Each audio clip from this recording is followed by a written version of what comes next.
sidang duka yang berpengharapan di dalam Kristus, keluarga besar Tungga Ndun yang kami kasihi di dalam Tuhan.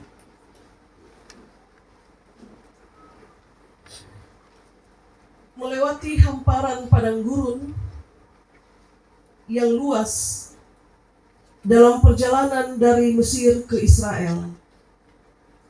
Padang gurun itu nampak kering, gersang, panas, akan membuat kita segera berasumsi pantas saja bangsa Israel bersungut-sungut. Karena gambaran padang gurun yang teramat luas itu menyajikan pemandangan yang demikian. Tapi melihat kemurahan Tuhan yang Dia lakukan bagi bangsa Israel di padang gurun, maka asumsi mula-mula itu menjadi terpatahkan. Memang secara jasmani, secara apa yang nampak pada pandangan mata jasmani, padang gurun itu gersang, kering, panas, berdebu. Tapi siapa bisa menduga dari bukit batu yang dipukuli tongkat keluarlah air yang segar. Dan siapa bisa menebak perbuatan Tuhan? Bagaimana cara Dia memelihara keberlangsungan hidup umatnya ketika mana dan burung puyuh menghujani perkemahan bangsa Israel dan mereka hidup hari ke hari dalam pemeliharaan Tuhan dengan mana dan burung puyuh. Maka padang gurun yang gersang dan tandus berdebu panas itu sesungguhnya menyimpan berkat untuk pemeliharaan kehidupan suatu bangsa pilihan. Sebab pandangan mata jasmani bagaimanapun akan selalu berbeda dengan pandangan mata iman. Sidang perkabungan yang diberkati Tuhan, mata jasmani kita melihat padang gurun itu gersang, panas, berdebu. Tidak ada jaminan kehidupan di padang gurun. Tetapi mata iman berbicara lebih kuat bahwa di balik bukit batu itu tersimpan air, dan langit padang gurun menampung mana dan burung puyuh yang pada waktunya akan menghujani perkemahan bangsa Israel. Itu baru penyertaan jasmani, baru berkat jasmani yang Tuhan sediakan. Belum lagi Tuhan menepati janji penyertaannya, tiang awan di waktu siang dan tiang api di waktu malam. Dan kalau demikian adanya, maka sesungguhnya tidaklah pantas bagi bangsa Israel untuk bersungut-sungut dalam pengembaraan mereka. Seolah-olah Tuhan membawa mereka keluar dari tanah Mesir hanya untuk membuat mereka binasa dengan sia-sia di padang gurun. Dan bukankah itu yang mereka keluhkan? Di padang gurun, di Mesir, kami menikmati roti orang Mesir. Kami menikmati daging dalam kuali, meskipun kami budak. Tapi di padang gurun, kami kehausan, kami lapar, dan mereka lupa untuk berefleksi betapa bukit batu mengeluarkan air, dan langit padang gurun menghujani mereka dengan mana.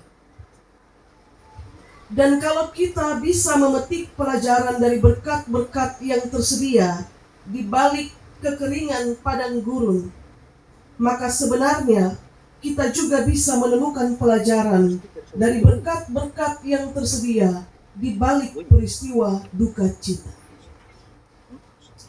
Bagi orang beriman, bagi orang percaya, kematian itu menyimpan pelajaran tentang berkat yang tersedia di baliknya.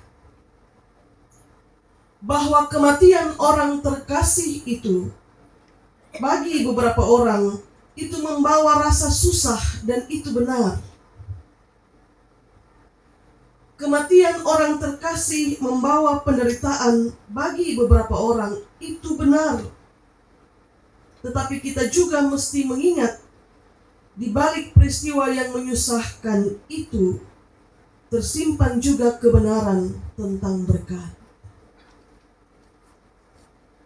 Bahwa pasti ada maksud Tuhan ketika Dia ambil kembali apa yang menjadi milik.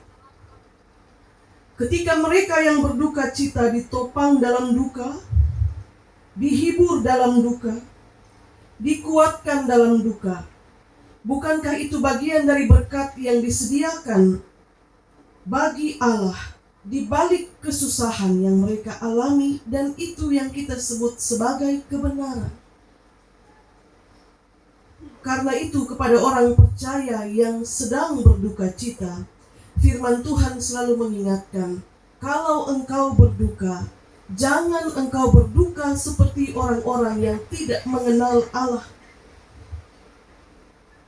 Orang-orang yang mengenal Allah akan tahu dengan pasti bahwa dalam beban duka yang berat sekalipun, Allah berkuasa untuk menghadirkan berkat yang mungkin tidak nampak bagi mata jasmani, yang hanya bisa disediakan olehnya sebagai satu-satu sumber berkat. Banyak kali firman Tuhan kasih ingat kita, jangan engkau khawatir seperti orang-orang yang tidak mengenal Allah. Jangan engkau berduka seperti orang-orang yang tidak mengenal Allah. Kalau engkau mengenal Allahmu dengan baik, engkau pasti tahu bahwa ada berkat yang tersedia di balik duka yang engkau alami. Air mata jasmani akan menghalangi pandangan jasmani. Mungkin penglihatan kita menjadi kurang jelas karena air mata duka yang mengalir. Tetapi mata iman jangan sampai menjadi kabur untuk melihat kemurahan Tuhan di dalam peristiwa duka. Maka pelajaran iman di bawah tenda duka siang ini adalah, tidak selalu yang nampak buruk itu tidak memiliki sesuatu yang baik. Bahkan duka cita yang terdalam sekalipun menyimpan berkat di baliknya. Seperti padang gurun yang gersang, panas, berdebu, nampak kering, ternyata menyimpan air yang segar, dan langitnya menampung begitu banyak berkat yang sekali waktu dicurahkan Tuhan atas kehidupan umat.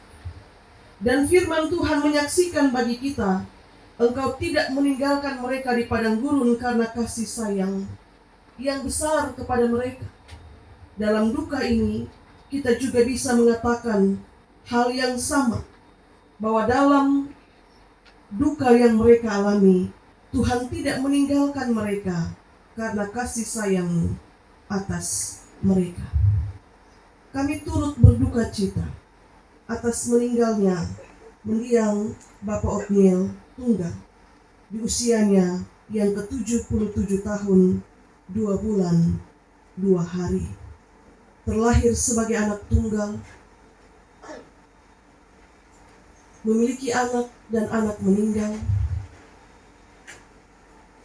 perpisahan dengan istri,